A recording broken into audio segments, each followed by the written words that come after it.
दर्शकगण, श्रोतागण, भाई और बहनों, मातृशक्ति को नमन। चैनल 24 न्यूज़ प्लस के मनमोहक, जीवन की दिशा को बदलने वाला, जीवनोपयोगी, जीवन की धारा को शुद्ध करने वाला पुनरुत्थान कार्यक्रम में आप सभी का हार्दिक स्वागत है, अभिनंदन है, सत्कार है। भाई और बहनों, हम इस पुनरुत्थान कार्यक्रम के अंदर हमारी भारतीय संस्कृति के मूल्यों की बात करते हैं। हमारी भारतीय संस्कृति मूल्य प्रधान संस्कृति है, धर्म प्रधान संस्कृति है, आचार प्रधान संस्कृति है और इस भारतीय संस्कृति ने पूरे विश्व को मानवता का पाठ पढ़ाया। इसीलिए भारत विश्व गुरु देश कहा जाता है। तो आज हम एक ऐसे ही विषय को लेंगे जिससे आपके जीवन की दिशा बदल सकती है, आपके जीवन में रूपांतरण आ सकता है, आपके जीवन को एक ऐसी पारसमणि मिल सकती है कि जिससे आपका मनुष्य जीवन सार्थक हो सकता है। तो आइए आज इस पुनरुत्थान कार्यक्रम के अंदर हम आज का विषय स्वयं सत्य खोजो, इसके ऊपर गहराई से मंथन करें, चिंतन करें और निध्यासन करें। स्वयं सत्य खोजो। पहले हम सत्य की बात कहें कि सत्य किसे कहा जाता है। हमारी भारतीय संस्कृति में सत्य को महाव्रत माना जाता है, यम माना जाता है और इसको सर्वोच्च प्राथमिकता दी गई है। जो व्यक्ति सत्यवादी होता है वो माला के अंदर जो मणका सत्यवादी जिस तरीके से एक मणका अलग से चमकता है, तो सत्यवादी व्यक्ति अलग से चमकता है। और हमारी भारतीय संस्कृति के अंदर सत्यवादी राजा हरिश्चंद्र हुए हैं। इसीलिए कोई सत्य की साधना करता है तो उसको राजा हरिश्चंद्र के रूप के अंदर माना जाता है। वो पूजनीय होता है, विश्वसनीय होता है। हमारे ऋषि मुनि और हमारे साधु महात्मा जो कि सत्य की उपासना करते थे वो बड़े आदरणीय थे और वो जीवन के अंदर उन्होंने बहुत सफलता प्राप्त की और जनता को भी बहुत तरह का ज्ञान दिया, अज्ञान को दूर किया। अब भाइयों, सत्य दो तरह का होता है। एक तो होता है बाहर का सत्य, एक होता है भीतर का सत्य। पहले हम बाहर के सत्य की बात करेंगे। ये कहा जाता है कि truth is God, God is truth, ईश्वर ही सत्य है। मतलब जो सच्चाई है वह ईश्वर है।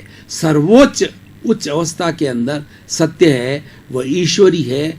और ये हमारी भारतीय संस्कृति में कहा जाता है सत्यम शिवम सुंदरम। सत्य ही भगवान है, शिव कल्याणकारी है और सुंदर। ये सारी सृष्टि जो है इतनी सुंदर है कि इसके अंदर असंख्य जीव जंतु प्राणी मनुष्य जो है एक साथ बड़े आराम से सुख से जो है जीवन यापन करते हैं। यह सृष्टि की सुंदरता की बात की गई है। सच के लिए कहा जाता है कि सांच को आँच नहीं। मतलब सत्य का कोई कोण नहीं होता है। कौन होते हैं? झूठ के कौन होते हैं। एक झूठ को छुपाने के लिए कई तरह के अन्य झूठ बोले जाते हैं। ये एक झूठ बोलने की पूरी श्रृंखला है, लेकिन सत्यवादी होता है वह कभी उस श्रृंखला के अंदर नहीं जाता है। ये अवश्य है कि जो सत्यवादी होता है उसको जीवन में कई कष्ट आते हैं, क्योंकि सारी दुनिया के अंदर लोग जो है सत्यवादी बहुत ही कम मिलते हैं और झूठ का सहारा ज़्यादा लिया जाता है। सत्य का सहारा लेने वाला व्यक्ति जीवन में अपनी एक दिनचर्या बना लेता है, अपने जीवन का एक अंग बना लेता है, तो वो उसकी हैबिट के अंदर आ जाता है, उसकी प्रकृति में आ जाता है, उसके संस्कार में आ जाता है और वह हमेशा वैसा ही करने लग जाता है। बच्चे की सबसे पहली पाठशाला होती है उसकी माँ होती है। माँ को प्रारंभ से ही बच्चों के अंदर अच्छे अच्छे संस्कार डालने चाहिए। उसमें सबसे बड़ा संस्कार है कि सत्यवादिता का संस्कार।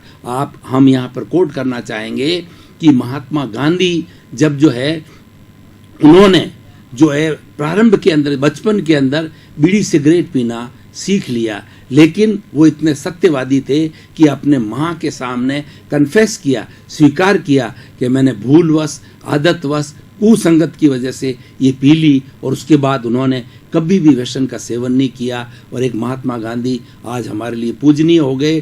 और उन्होंने अहिंसा को आधार करके और सर्वोदय के माध्यम से जो है हमारी अहिंसा को टूल बना करके हमारे देश को सत्याग्रह के माध्यम से आज़ाद किया।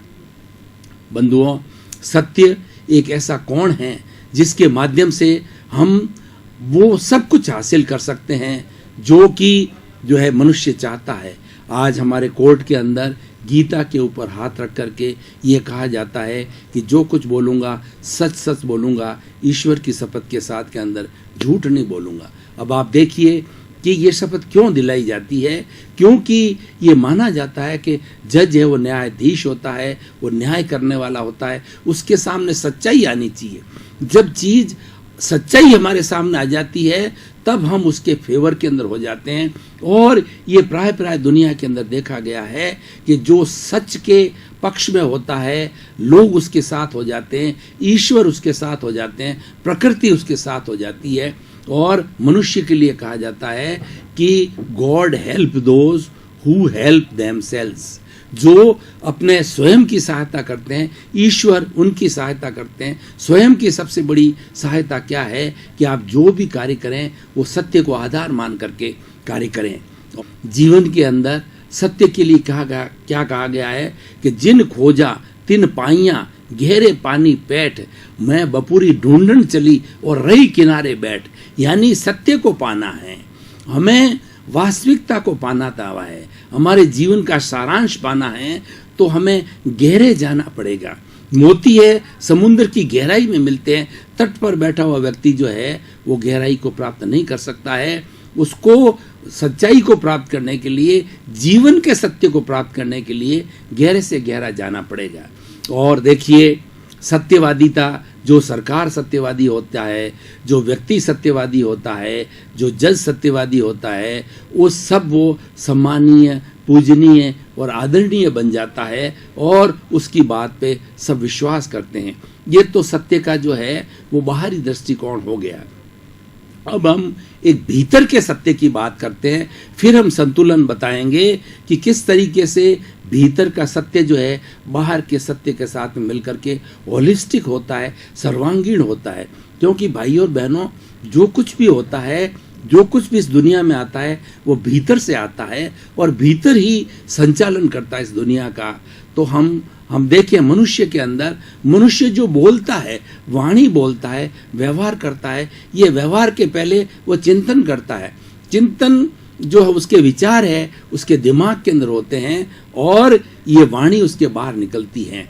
तो हमारा जो भीतरी जगत है वो बाहरी जगत से बहुत विशाल जगत है। हमारा जो बाहरी जगत जो हम 5 इंद्रियों के साथ में देखते हैं, हम इस शरीर के साथ जिस जगत को देखते हैं, जिस बाह्य सत्य को देखते हैं, वो तो एक बहुत छोटा संसार है, लेकिन हमारे भीतर जो है बहुत बड़ा संसार है। तो उस भीतर के सत्य की बात करते हैं। भगवान महावीर स्वामी, जो कि जैन धर्म के संस्थापक थे, जैन धर्म के तीर्थंकर थे, जैन धर्म के भगवान हैं, ईश्वर है, उन्होंने कहा अपना सच में से जा मैतिंग भूए सुकप्पय, यानी स्वयं सत्य खोजो। और स्वयं सत्य को खोजने के लिए तुम्हें क्या करना पड़ेगा कि हर प्राणी को जो है के साथ में मित्रता करो। तुम जो है वो आत्मतुला के सिद्धांत पर चलो। आत्मतुला क्या है कि सभी प्राणियों को एक ही तराजू पर एक समान आत्मा के रूप के अंदर देखना, वो आत्मतुल्ला का सिद्धांत है कि जैसी मेरा प्राण है वैसे अन्य लोगों के प्राण हैं, जैसे मैं जीना चाहता हूँ ऐसे अन्य प्राणी जीना चाहते हैं। जो व्यवहार मुझे बुरा लगता है वो व्यवहार भी समस्त प्राणियों को बुरा लगता है, क्योंकि हर कोई सुख चाहता है, दुख कोई भी प्राणी नहीं चाहता है। चाहे छोटा से छोटा कीड़ा मकोड़ा, पेड़ पौधे, हमारी सृष्टि में जितने पशु पक्षी है ना, सभी सुख चाहते हैं। मनुष्य भी सुख चाहता है। तो जब सुख चाहते हैं तो किसी को सुख दिए सुख होत है, दुख दिए दुख होत। ये एक बिल्कुल सार्वभौम सत्य है कि आप किसी को दुख दोगे तो आपको दुख की प्राप्ति होगी, किसी को सुख दोगे तो सुख की प्राप्ति होगी। और देखिए भाइयों और बहनों, हम अगर दूसरे के आंसू पहुंचते हैं, दूसरे के दुख के अंदर भागीदार बनते हैं, उसको दुख दूर करने का जो कोशिश करते हैं, तो ईश्वर स्वतः ही हमारे आंसू पहुंच देता है। यानी ईश्वर हमें कोई तरह का कष्ट नहीं आने देता है। भाई और बहनों, काफी देर से हम भारतीय संस्कृति के उत्थान के लिए पुनरुत्थान कार्यक्रम के अंदर आज एक विषय को लेकर के गहन चिंतन कर रहे थे। अब थोड़ी देर के लिए फ्रेश होने के लिए हम ब्रेक दे रहे हैं और पुनः इस ब्रेक के बाद जो है फिर से हाजिर होंगे, इस पर फिर मंथन करेंगे।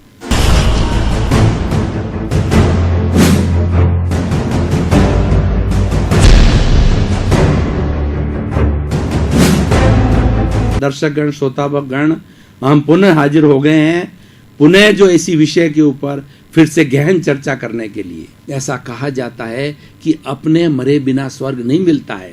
मैं चाहता हूं कि मैं स्वर्ग में जाऊं, तो स्वर्ग में जाने के लिए पहले मुझे जो है अपना मैं मरूंगा तभी स्वर्ग मिलेगा, उसके पहले स्वर्ग नहीं मिल सकता।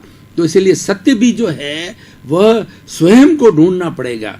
दूसरा, कोई भी भगवान है, कोई भी ईश्वर है, कोई व्यक्ति वो परामर्श दे सकता है, वह एक दिशा दे सकता है, लेकिन उसके ऊपर चलना अपने को खुद को ही पड़ेगा। कि जो कोई उपलब्धि हम प्राप्त करना चाहते हैं उसके लिए हमें कठोर परिश्रम करना पड़ता है, हमें एक प्लानिंग के साथ चलना पड़ता है, एक सिस्टम से चलना पड़ता है और सारी व्यवस्था बना के चलना पड़ता है, तब हम गंतव्य को प्राप्त कर सकते हैं। तो स्वयं सत्य खोजने का अर्थ यह है कि सबसे बड़ा सत्य क्या है? सबसे बड़ा सत्य यह है कि मेरा अस्तित्व शुद्ध आत्मा है, मैं एक अजर अमर आत्मा हूँ। मेरी आत्मा कैसी है? जो जलती नहीं, मरती नहीं, कटती नहीं, और जिसका कोई रंग नहीं, रूप नहीं, गंध नहीं, वर्ण नहीं, वह किसी को रोकती नहीं और वह किसी से रुकती नहीं है। वो तो आनंद की स्थिति में अरूपी है, अरूपी है, अनंत ज्ञान वाली है, अनंत दर्शन वाली है, अनंत चेतना वाली है और अनंत शक्ति वाली हमारी आत्मा है। उसकी प्राप्ति करना, उसका आत्म साक्षात्कार करना, उसका अनुभव करना ही वास्तव के अंदर वो सबसे बड़ा सत्य है। उस सत्य को प्राप्त करने के लिए हमें भीतरी जगत के अंदर गोते लगाने पड़ेंगे, हमें ध्यान की मुद्रा के अंदर जाना पड़ेगा और देखना पड़ेगा कि हमारे भीतर के संसार के अंदर क्या चल रहा है। ये सारी सृष्टि है, एक वाइब्रेशन की सृष्टि है, चाहे भीतर का जगत हो चाहे बाहर का जगत हो। वैज्ञानिक लोग कहते हैं कि ये सारी सृष्टि वाइब्रेशन से बनी है और E=mc²।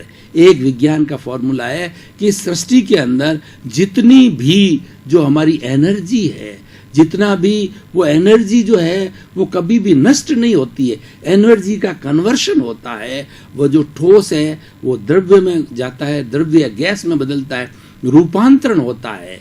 एक एनर्जी का दूसरी एनर्जी के अंदर रूपांतरण, मैग्नेटिक बन जाती है, इलेक्ट्रिक बन जाती है, सोलर बन जाती है, तो रूपांतरण हो जाता। लेकिन सृष्टि के अंदर जितनी भी एनर्जी है उसका व्यय कभी नहीं होता, वो नष्ट कभी नहीं होती। इसलिए उस एनर्जी को E=mc² के हिसाब से हम सुशाश्वत कह सकते हैं। तो ठीक उसी तरह से जो है, जो स्वयं सत्य खोजने की बात क्या है कि मेरी आत्मा का स्वरूप क्या है और उस आत्मा को कौन जकड़े हुए है। आज हमारी आत्मा इस शरीर रूपी पिंजरे के अंदर है, इस शरीर रूपी कैद के अंदर वो कैद की गई है। तो इसको बांधने वाला कौन है, ये सत्य खोजना है। इसको बंधन में डालने वाला है वो हमारा कर्म है, हमारा कार्मण शरीर है।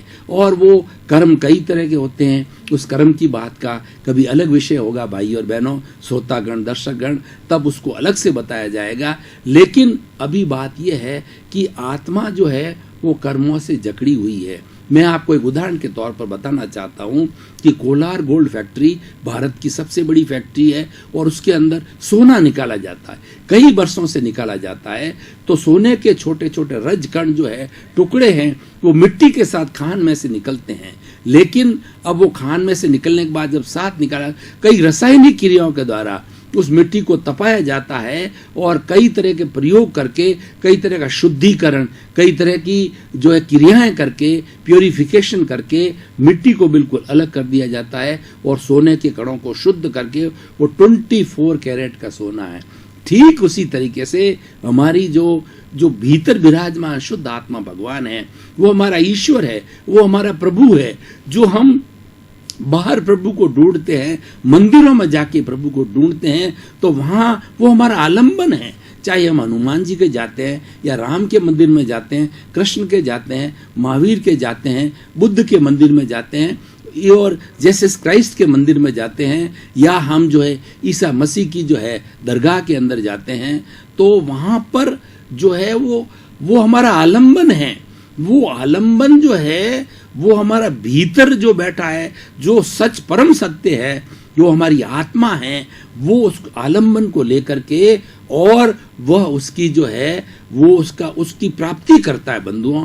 तो सबसे बड़ा सच क्या है कि तुम स्वयं खोजो।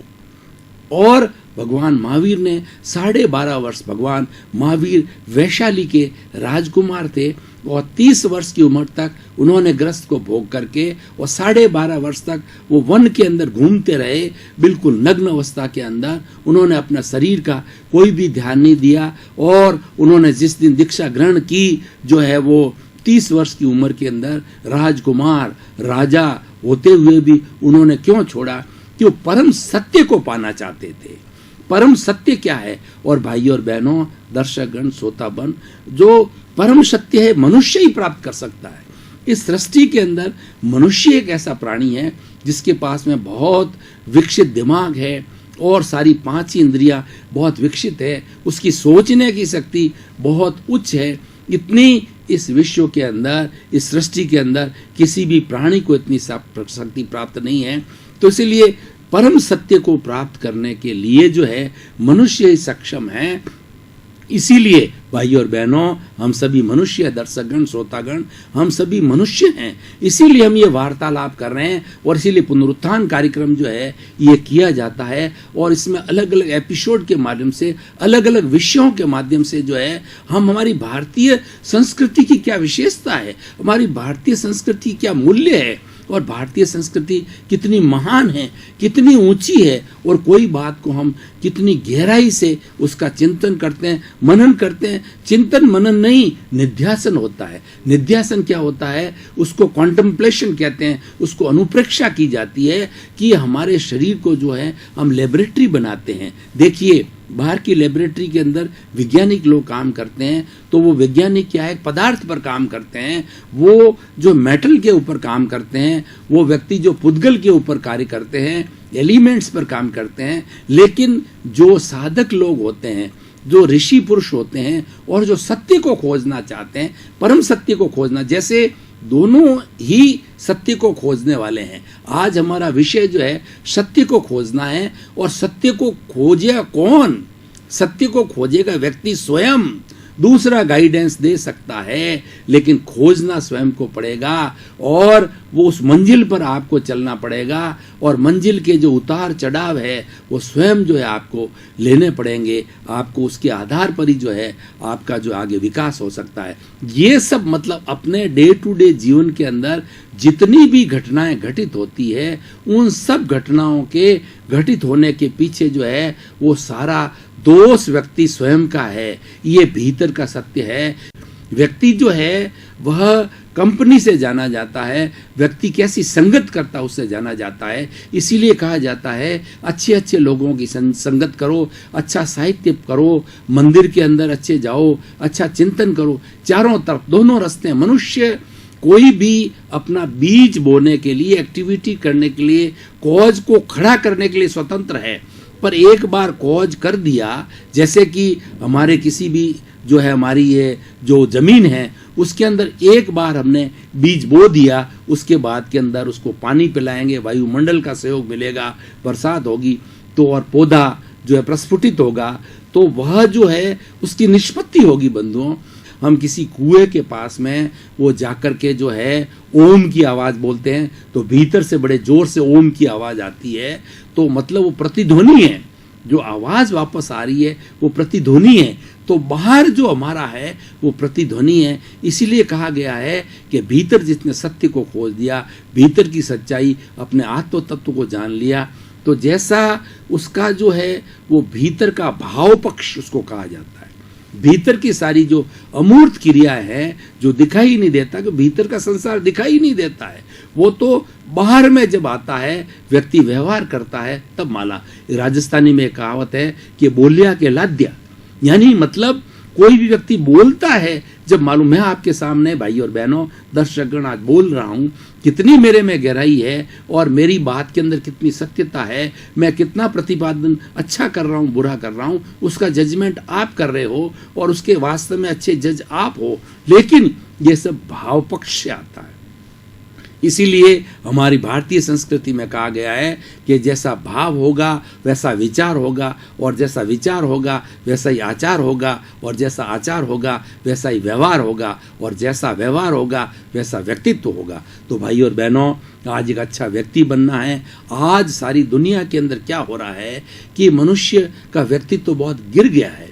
मनुष्य जो है बुराइयों का पुंज होते जा रहा है, अच्छाइयों को भूलता जा रहा है, जीवन मूल्यों को भूलता जा रहा है। इसलिए भाई और बहनों, पुनरुत्थान कार्यक्रम की आवश्यकता क्यों पड़ी? पुनरुत्थान किसे कहते हैं? कि पुनर्जागरण, पतन से उन्नति की ओर जाना।